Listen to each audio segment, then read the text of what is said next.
दोस्तों नमस्कार। मैं संजय शर्मा स्वागत करता हूं एक बार फिर आपका आपके अपने चैनल श्रुति कोश में। और इस वीडियो में हम बात करेंगे दोस्तों वैदिक सभ्यता की प्रमुख विशेषताओं की। इससे पूर्व में हमने ऋग्वेद के बारे में बात कर ली, हमने यजुर्वेद, सामवेद, अथर्ववेद के बारे में बात कर ली, हमने उपनिषद के बारे में बात कर ली, हमने ब्राह्मण ग्रंथों के बारे में बात कर ली, हमने वेदांगों के बारे में बात कर ली। तो अब हम बात करते हैं वैदिक सभ्यता की प्रमुख विशेषताएं। सिमिलर रूप में हम बात करेंगे वैदिक सभ्यता यानी ऋग्वेदिक काल और उत्तर वैदिक काल दोनों की एक साथ हम यहाँ चर्चा करेंगे। तो आइए शुरू करते हैं वैदिक सभ्यता की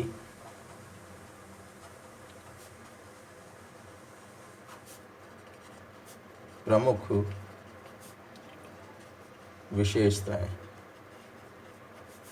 हम यहाँ पर उन चीज़ों को देखेंगे जिनमें से ज़्यादातर जो प्रश्न हैं वो अब तक एग्ज़ाम में पूछे गए हैं। तो शुरू करते हैं हम। और सबसे पहले हम बात करेंगे दोस्तों वैदिक सभ्यताओं के अंदर ही सामाजिक विशेषताओं की। सामाजिक विशेषताएं क्या क्या वैदिक सभ्यता के अंदर सामाजिक विशेषताएं थी उनके बारे में हम यहाँ पे चर्चा करेंगे। तो दोस्तों अगर वैदिक सभ्यता की बात की जाए तो हम जानते हैं कि वैदिक जो सभ्यता थी, वैदिक सभ्यता एक ग्रामीण सभ्यता थी। ग्रामीण सभ्यता थी। वैदिक सभ्यता एक ग्रामीण सभ्यता थी जिसके लोग जो थे, जिसके लोग कहाँ रहते थे? गांव के कच्चे मकानों में रहते थे। कच्चे मकानों में निवास करते थे। और ये मकान कैसे बने होते थे? ये मकान बने होते थे मिट्टी के बने होते थे। तो ये सभ्यता कैसे थी? ये सभ्यता ग्रामीण सभ्यता थी। नेक्स्ट अगर हम बात करें तो दोस्तों वर्ण व्यवस्था का जो प्रारंभ था, वर्ण व्यवस्था प्रारंभ में कर्म प्रधान थी। वैदिक ऋग्वेद की अगर हम बात करें तो वहाँ पर वर्ण व्यवस्था जो थी वो कर्म प्रधान थी। लेकिन यही उत्तर वैदिक काल में यह कैसी हो गई? जन्म प्रधान हो गई। जन्म प्रधान हो गई तथा ब्राह्मण, क्षत्रिय, वैश्य व शूद्र चार वर्णों का उद्भव हुआ। चार वर्णों का उद्भव हुआ, ब्राह्मण, क्षत्रिय, वैश्य और शूद्र। दोस्तों वर्ण व्यवस्था की अगर बात की जाए तो ऋग्वेद के 10वें मंडल में जो पुरुष सूक्त है उसमें वर्ण व्यवस्था के बारे में जानकारी मिलती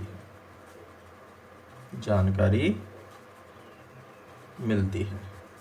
तो 10वां जो मंडल है उस 10वें मंडल के पुरुष सूक्त के अंदर इस वर्ण व्यवस्था की जानकारी जो है वो मिलती है। दोस्तों अगर वैदिक काल की बात की जाए तो वैदिक काल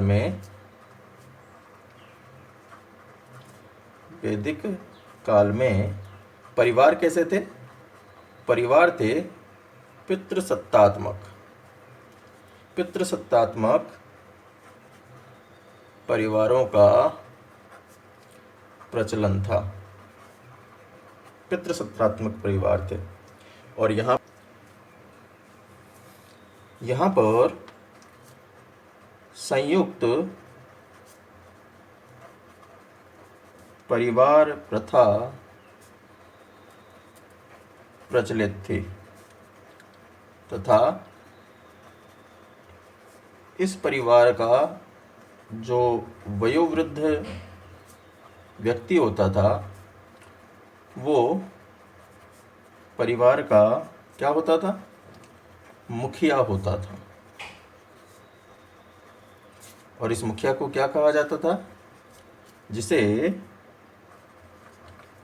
कुलप कहा जाता था।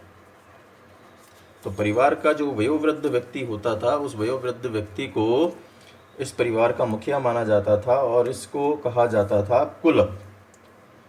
दोस्तों, जो संयुक्त परिवार होते थे उनको नृत्य कहा जाता था। ये संयुक्त परिवार थे जिनमें कई पीढ़ियां जो थी उनके लोग, कई पीढ़ियों के लोग साथ रहते थे। वो नृत्य कहलाता था।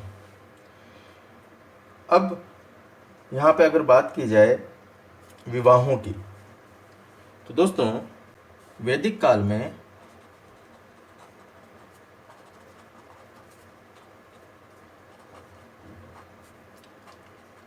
सामान्यतः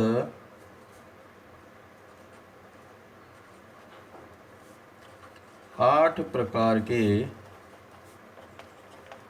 विवाहों का प्रचलन था। कितने प्रकार के विवाहों का प्रचलन था? 8 प्रकार के विवाहों का प्रचलन था। तो यहाँ पर जो ब्रह्म विवाह था, ब्रह्म विवाह का प्रचलन था। विधवा विवाह का भी प्रचलन था, लेकिन बाल विवाह का जो प्रचलन था वो नहीं था। बाल विवाह अप्रचलित था। इसके साथ साथ दोस्तों यहाँ पर दहेज का उल्लेख भी नहीं मिलता। दहेज का उल्लेख नहीं मिलता, लेकिन यहाँ पर नियोग प्रथा का उल्लेख मिलता है। नियोग प्रथा का उल्लेख मिलता है। तो नियोग प्रथा क्या होती है दोस्तों? नियोग प्रथा होती है कि यदि पत्नी के पति द्वारा कोई संतान उत्पन्न ना हो, तो ऐसी स्थिति में संतान ना होने पर वह देवर या फिर कोई जो गोत्र का है उस गोत्र के साथ संतान धारण करती है। ये नियोग प्रथा कहलाती है। ये चीज़ देखी होगी आपने, महाभारत इसका एग्जाम्पल है। और पांडु जो पुत्र है या पांडव जो हैं, वो पांडव क्या हैं? यही है कि जब जो पांडु है उनके द्वारा संतान उत्पन्न ना हो पाई, तो ऐसी कंडीशन में जब जो देवता थे उनके एक एक जो संतान है वो उनके द्वारा उत्पन्न हुई। ये इस नियोग प्रथा एग्जाम्पल मान सकते हैं। दोस्तों ऋग्वैदिक काल में महिलाओं की स्थिति अच्छी थी,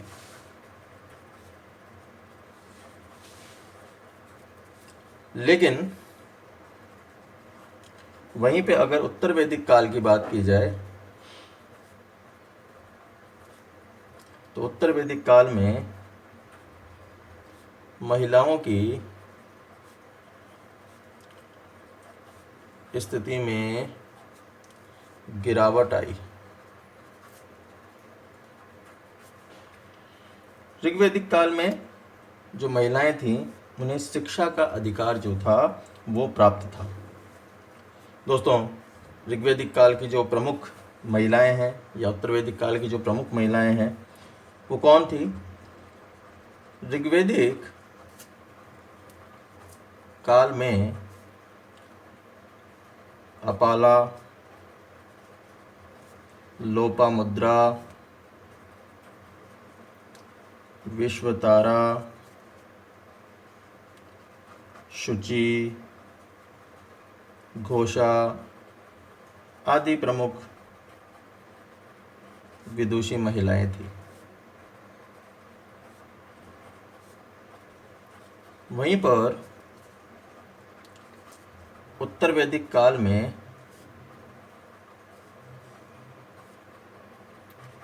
गार्गी, मैत्रेयी, गंधर्व, गृहीता आदि विदुषी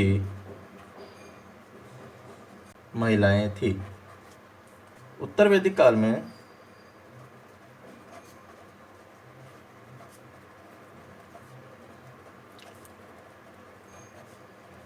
कई जातियों तथा उपजातियों का भी उदय हुआ। और क्यों हुआ? क्योंकि वर्ण व्यवस्था जो थी उसका स्वरूप धीरे धीरे क्या होता गया? जटिल हो गया था। तो जब वर्ण व्यवस्था का स्वरूप जटिल हो गया तो ऐसी स्थिति के अंदर वहाँ की जो जातियाँ थी वो जातियाँ उपजातियाँ धीरे धीरे कन्वर्ट होती रही। और इसके साथ साथ जो आश्रम व्यवस्था है, 4 आश्रमों की जो व्यवस्था है वो कब से प्रारंभ हुई? इस व्यवस्था का निर्धारण उत्तर वैदिक काल में ही हुआ, जिनमें कौन कौन सी अवस्थाएं थी? प्रारंभिक जो अवस्था थी वो 25 वर्षों तक, और ये 25 वर्षों तक कौन सी अवस्था थी? ये अवस्था थी ब्रह्मचर्य की अवस्था।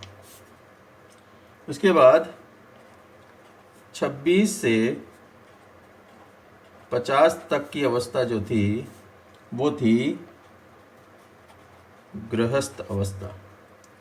और फिर 51 से 75 तक ये अवस्था थी वानप्रस्थ अवस्था। और फिर 75 से 100 तक या इससे अधिक वर्षों तक संन्यास आश्रम। ये 4 तरह के जो आश्रम थे वो उनका उदय हुआ कब? उत्तर वैदिक काल में इनका निर्धारण किया गया। और ये आश्रम व्यवस्था जो थी ये पूर्णतया किस पर आधारित थी? ये आश्रम व्यवस्था कर्तव्य बोधन का सूचक मानी जाती थी। कर्तव्य बोधन का सूचक मानी जाती है कि क्या क्या कर्तव्य है आपके। 25 वर्ष तक आपका क्या कर्तव्य है, फिर 26 से 50 तक आपका क्या कर्तव्य है, 51 से 75 तक आपका क्या कर्तव्य है, और फिर 75 से 100 तक आपका क्या कर्तव्य है। तो ये कर्तव्य बोधन का सूचक जो है वो मानी जाती थी, या अभी भी मानी जाती है, हम ये कह सकते हैं। इसके साथ साथ यहीं पर दोस्तों जिन 16 संस्कारों की हम बात करते हैं उन 16 संस्कारों का जो उद्भव है वो भी उत्तर वैदिक काल के अंदर ही माना जाता है। उत्तर वैदिक काल में ही माना जाता है 16 संस्कारों का उद्भव ही। इसके साथ साथ जो वैदिक सभ्यता है, वैदिक काल में 3 ऋणों की बात की गई है। 3 ऋण, और पंच महाव्रत की बात की गई है। तो ये अवधारणाएं भी विकसित हुई है। कब विकसित हुई? ये विकसित हुई ऋग्वैदिक काल के अंदर। तो ये 3 ऋण कौन से हैं? ये 3 ऋण माने जाते हैं देव ऋण, पितृ ऋण और ऋषि ऋण। वहीं पे जहाँ हम 5 महाव्रतों की बात करें तो ये 5 महाव्रत कौन से माने जाते हैं? ये माने जाते हैं ब्रह्मयज्ञ, देवयज्ञ, पितृयज्ञ,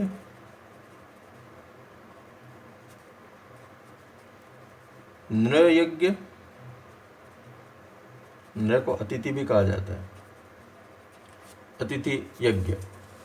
तो नृ यज्ञ या अतिथि यज्ञ या फिर भूत यज्ञ, या इसे वैश्वदेव यज्ञ भी कहा जाता है, भूत यज्ञ।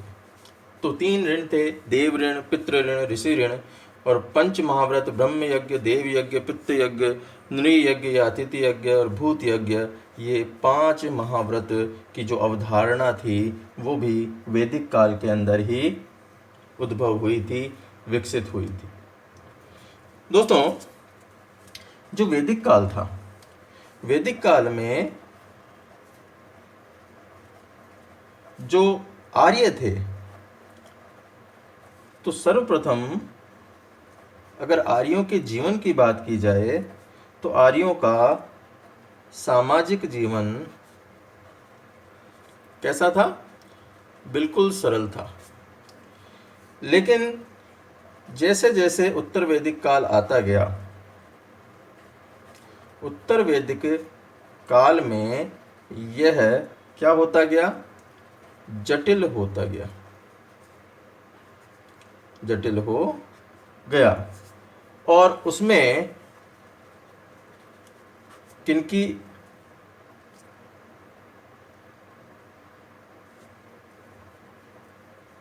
प्रधानता हो गई? आडंबरों व कर्म कांडों की। आडंबरों व कर्म कांडों का उदय हो गया, इसमें इनका उदय हो गया यहाँ पे। तो ये दोस्तों हमने बात की इसकी सामाजिक विशेषताओं की। अब हम बात करते हैं इसकी राजनीतिक विशेषताओं की। राजनीतिक विशेषताएं, राजनीतिक विशेषताएं। दोस्तों, वैदिक काल की अगर बात की जाए तो वैदिक काल में जनतंत्रात्मक जो शासन व्यवस्था थी उसका उल्लेख मिलता है। और राजा जो था, वो राजा निरंकुश न होकर कैसा था? जनप्रतिनिधि की सलाह के अनुसार शासन का संचालन करता था। तो जनप्रतिनिधि की सलाह लिया करता था और शासन का संचालन किया करता था। ऐसा नहीं था कि राजा निरंकुश होकर और अपनी जो चीज़ें था वो थोपता था। तो इसलिए कहा कि वैदिक काल के अंदर जनतंत्रात्मक शासन व्यवस्था थी, वो विद्यमान थी।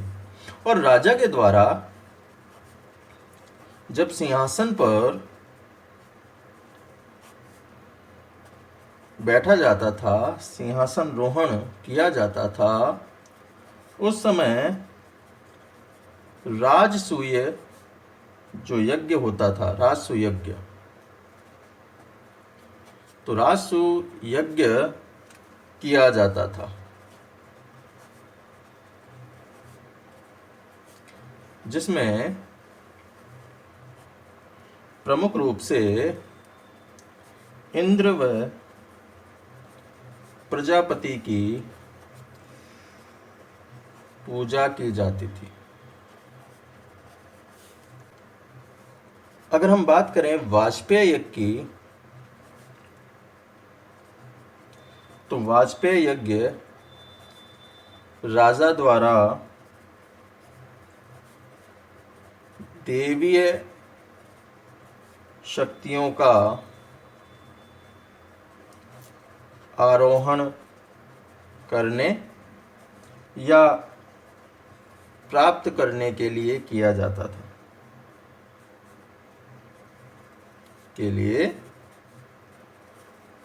था।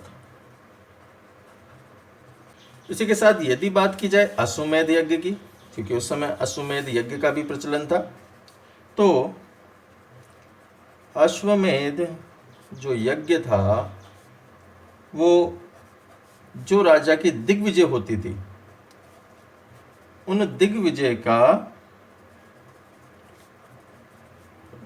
होने के बाद में इस यज्ञ को किया जाता था, जिससे कि क्या हो, जो लोग थे वो ये जान जाए कि हाँ, राजा ने अपनी दिग्विजय कर ली है। और इसी के साथ जो करिष्ठ यज्ञ था वो अकाल के समय किया जाता था।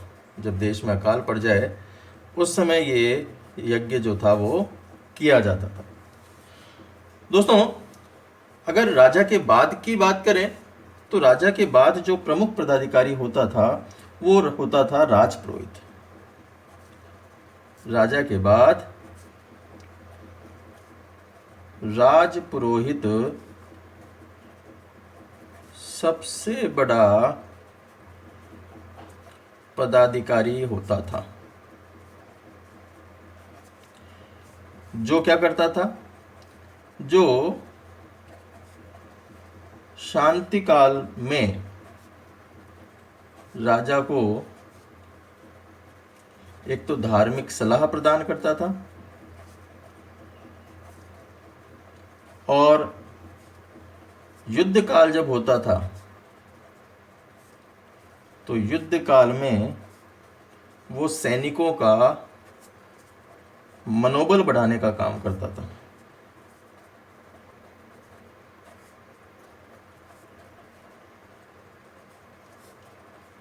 मनोबल बढ़ाने का काम करता था। दोस्तों, अगर हम राजनीतिक संस्थाओं की बात करें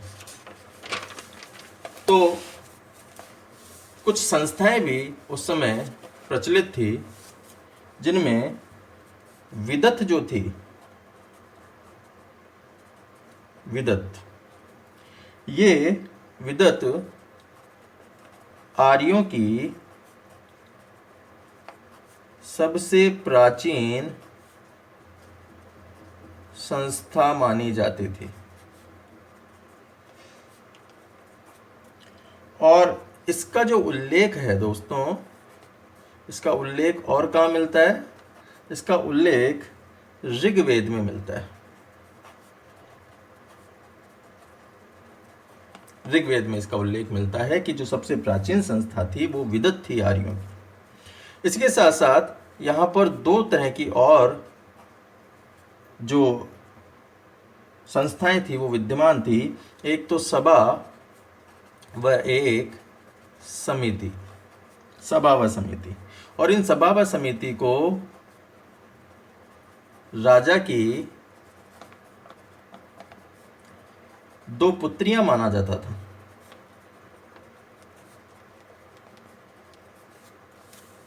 जिनमें क्या करता था, जिनमें सभा जो थी वो श्रेष्ठ एवं वृद्ध लोगों की थी,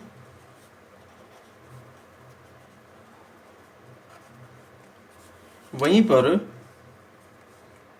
ये सभा करती क्या थी, ये राजा के अधिकारों को नियंत्रित करती थी।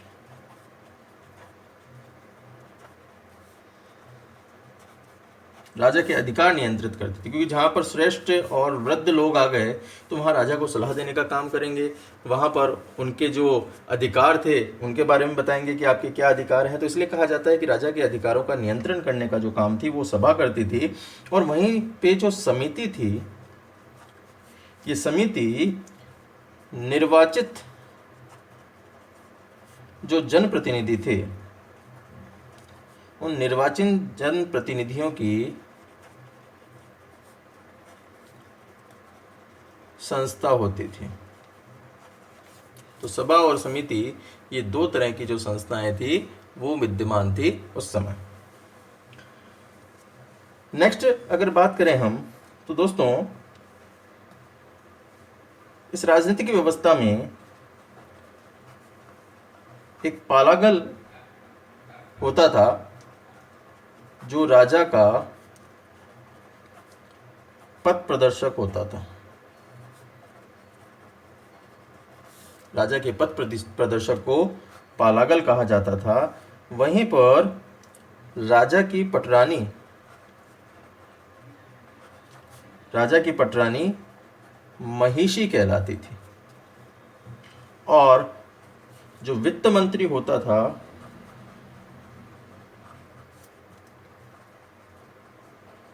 भागदूत वित्त मंत्री के रूप में कार्य करता था और करों की वसूली करता था। करों की वसूली इसके द्वारा की जाती थी। अगर हम बात करें कोषाध्यक्ष की, तो कोषाध्यक्ष था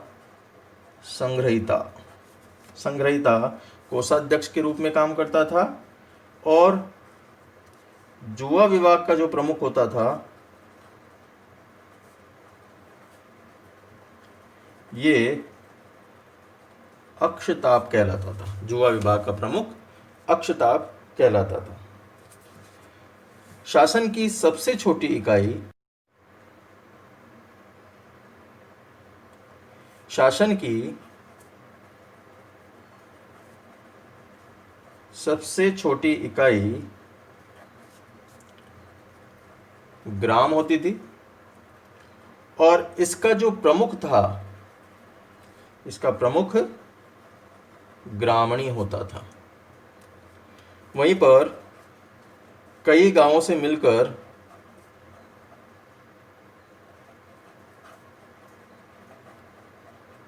क्या बनता था?